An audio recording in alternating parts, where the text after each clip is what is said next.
At the beginning of the story, we see a prison built on a lonely island far away from the world. Today, new prisoners are being brought inside this prison, and one of them is Edmund. As soon as Edmund meets the warden, he begs for help. He says, "Sir, please help me, I did nothing wrong. I was sent here because of a false accusation." But the warden calmly replies, "I know that already. If you had really committed a crime, you would have been thrown into a normal prison inside the country. Only the people who are trapped in dangerous conspiracies are sent to this prison so far away from everyone." Right after saying this, the warden brutally beats Edmund and throws him inside a prison cell. Inside the room, there is only a wooden door and a tiny window. The door opens only once every year, and that too when the warden comes inside just to beat the prisoners for no reason. Time slowly passes, and Edmund starts losing his mind while living alone in that dark room. On the wall, someone had written, "May God give me justice." In the beginning, Edmund keeps believing that one day God will save him. But after spending 12 long years inside that prison, even his faith slowly starts breaking. He begins to think that he will spend his entire life trapped inside this horrible place. Then one day, something very strange suddenly happens. The floor of Edmund's room slowly starts rising from below. Seeing this terrifying moment, Edmund becomes completely shocked. For a second, he feels like a ghost is coming out of the ground. After calming down a little, he notices that a man is actually coming out from under the floor. This man is Ab, a prisoner from the lower level of the prison. For the last 5 years, Ab has secretly been digging a tunnel to escape from the prison. But fate plays a strange game with him,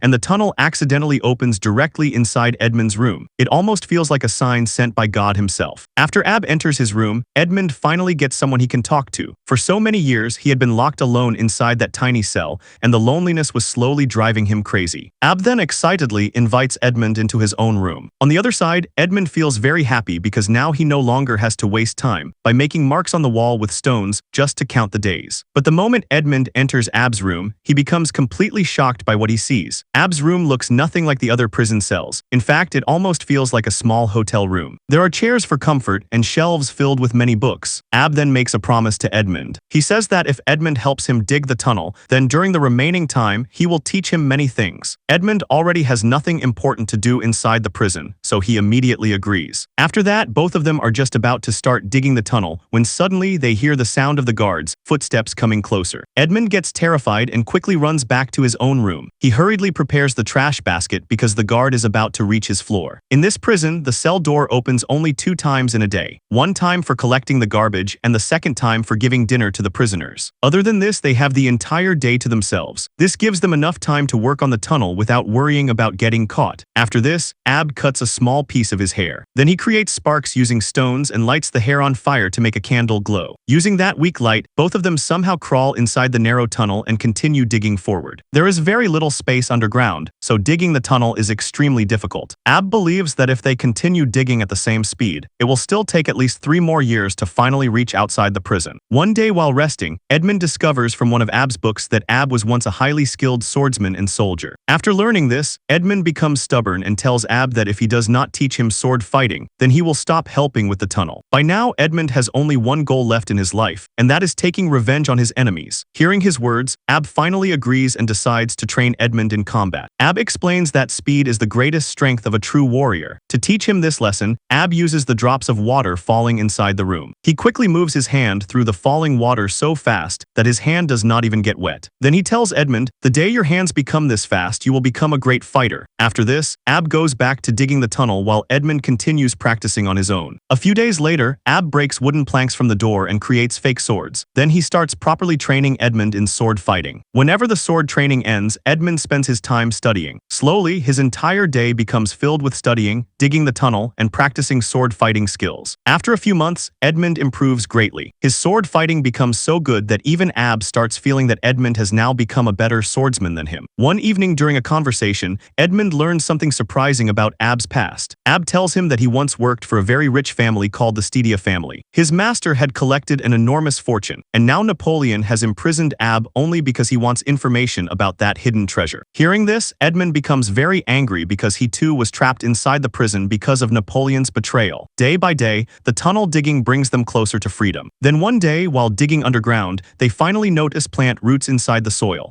Seeing this, Ab calculates that they are now very close to reaching outside the prison. After learning this, both of them become extremely happy because freedom finally feels possible. But soon, something terrible happens that destroys all their happiness. The tunnel suddenly starts shaking violently, and within seconds, a loud crash echoes everywhere as huge rocks and dirt fall down on top of them. Ab gets trapped under the heavy rubble. Panicking, Edmund quickly removes the stones and somehow pulls Ab out. The truth is that they had been digging in the wrong direction. Somewhere during the tunnel work, they must have made a mistake because even a food container from above falls into the tunnel. A massive rock lands directly on Ab's chest, leaving him badly injured. His lungs are damaged, and at any moment he could lose his life. In his final moments, Ab speaks to Edmund in a weak voice. He tells him that under a stone inside the room, there is a book, and beneath that book something important is hidden. Edmund searches there and discovers the map of the same treasure because of which Ab had been imprisoned for so many years. Seeing the map, Edmund becomes completely shocked. Before dying, Ab makes Edmund promise that he will always use this treasure for good purposes and stay away from evil as much as possible. Edmund gives him his word, and after a short time, Ab dies. Tears fill Edmund's eyes because once again he feels completely alone in the world. Just then, a guard arrives to deliver food. Edmund quickly hides behind the wall. The guard calls out several times, but no answer comes from inside the room. When the guard enters the room to check what happened, he sees Ab's dead body and immediately becomes nervous. He quickly runs away to report the matter to his senior officers. Meanwhile, Edmund quickly hides the entrance of the tunnel and silently goes back. After some time, the guards return with a few other men and place Ab's body inside a body bag. Edmund stays hidden inside the tunnel while waiting for them to leave. The moment the guards walk away, Edmund quietly enters the room again and stares at Ab's dead body. While looking at the corpse, an idea suddenly comes into his mind. Without wasting any time, Edmund takes Ab's place inside the body bag. A little later, the warden arrives with his men to dispose of the body. Since the prison is located on a lonely island, they decide that throwing the body into the sea would be the easiest solution. At the same time, another guard goes to Edmund's room with food. He keeps knocking on the door again and again, but nobody responds from inside. This makes the guard suspicious. He opens the door and enters the room, but instead of Edmund, he finds Ab's dead body there. Shocked, the guard starts screaming and runs to call the warden. The warden wants to finish everything quickly because strong storm winds are blowing that day. Huge sea waves are crashing against the rocks, making it very hard to hear anything clearly. While the warden is trying to understand what the guard is saying, Edmund suddenly steals the warden's keys in one quick move. But during the struggle, the warden also falls directly into the sea along with Edmund. The moment Edmund falls into the water, he quickly uses the keys to free himself from the chains. As soon as he swims back to the surface,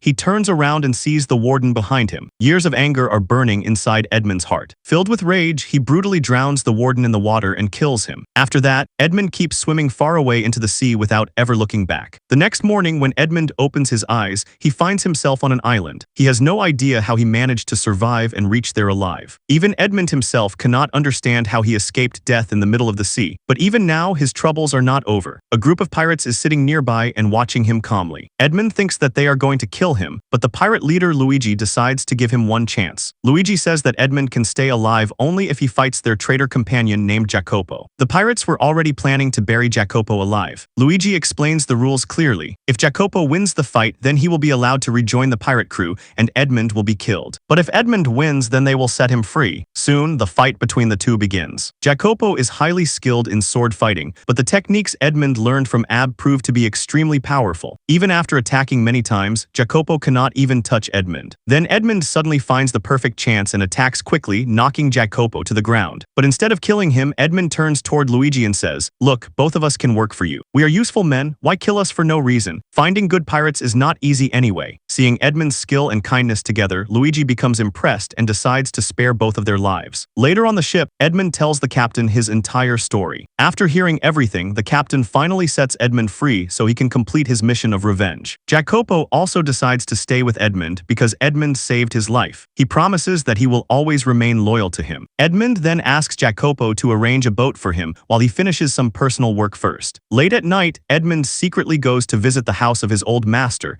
but everything has completely changed now. His old master does not even recognize him anymore. Edmund soon learns that after he was sent to prison, his father died because of sadness and loneliness. Hearing this news completely breaks Edmund from inside. But the biggest shock comes when he discovers that his old friend Mondigo was actually the man who betrayed him and trapped him in prison. Not only that, Mondigo also married Edmund's fiancée Mercedes after ruining his life. Filled with anger and pain, Edmund decides to search for the hidden treasure mentioned by Ab. He and Jacopo carefully search every corner of the the island, but at first they cannot find anything. Then suddenly Edmund realizes that maybe the treasure is hidden underwater. He dives into an underground pool near the location marked on the map. There, deep below the water, he finds many old treasure chests. The moment he opens one of them, bright shining gold appears in front of his eyes. Jacopo becomes wildly excited and starts celebrating with happiness. He quickly fills their small boat with as much gold as possible, but the treasure is far too massive to carry without a much bigger ship. Even after finding all this wealth, Edmund's heart is still burning with revenge instead of happiness. He decides that this fortune will serve only one purpose, helping him destroy the people who betrayed him. First, Edmund buys a huge luxurious mansion and introduces himself to society as a new wealthy nobleman from France. He also invites many rich and powerful people to grand parties inside his magnificent house. Very soon, his royal lifestyle and expensive gatherings make him famous among the elite class. Rich people start becoming interested in him, but in reality, Edmund is doing all of this only to attract the attention of his traitor friend Mondigo. However, Mondigo leaves the gathering without even speaking to him. Edmund's old fiancée Mercedes had married Mondigo, but she could never find happiness. After spending all her money on gambling and alcohol, Mondigo was no longer in a position to return the money he had taken from the bank. In addition, Edmund used some tricks to prevent Mondigo from getting money from anywhere else. Then Jacopo brings Edmund an important piece of information. He tells him that Mondigo also has a son named Albert. After learning about Albert, Edmund creates a clever plan. With the help of a beautiful woman and his pirate friends, he arranges a fake kidnapping of Albert so that later he himself can appear like a hero and rescue him. The plan works perfectly. Albert truly believes that Edmund saved his life. Feeling thankful, Albert warmly invites Edmund to his birthday party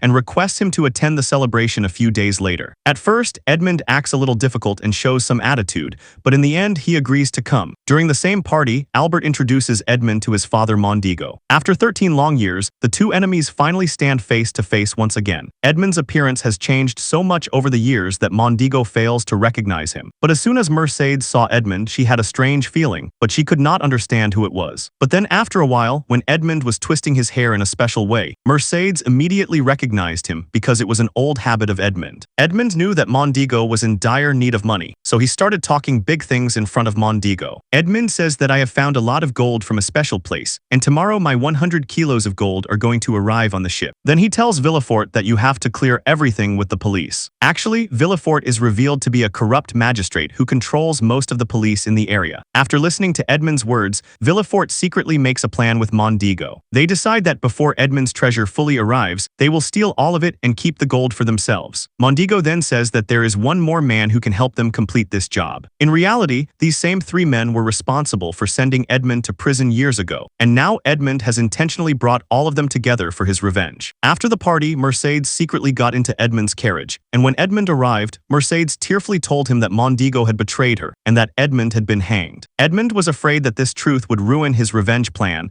so he told Mercedes to leave right away. Then we see that Edmund's golden ship is robbed. The one who carried out this task was Mondigo's own man, and Edmund also had to take revenge on this man. The man was happy that this task had been done so easily, but then Edmund's guards surrounded him, and when he started to run, Edmund came in front of him. The man tried to fight, but Edmund put a rope noose around his neck. Before killing him, Edmund finally reveals his true identity, so the man remembers exactly which sin he is dying for. Now Edmund's next target is Magistrate Villefort. Years ago, this same magistrate trapped Edmund because of Napoleon's secret letter and destroyed his entire life. The magistrate's father was actually a supporter of Napoleon, but in order to gain power, Villefort secretly arranged his own father's death and then placed the blame on Edmund, which sent him to prison for years. But now Edmund cleverly tricks Villefort during a conversation and makes him confess everything himself. Villefort speaks openly because he believes Edmund can never prove any of it anyway. However, police officers are already hiding inside the room and secretly listening to the entire confession. The moment Villefort finishes speaking, the officers come out and arrest him immediately. On the other side, Mondigo has now become completely bankrupt and starts preparing to escape, but Mercedes refuses to go with him. Then she tells him that Albert is not Mondigo's son, but Edmund's son. She was pregnant at the time of Edmund's arrest,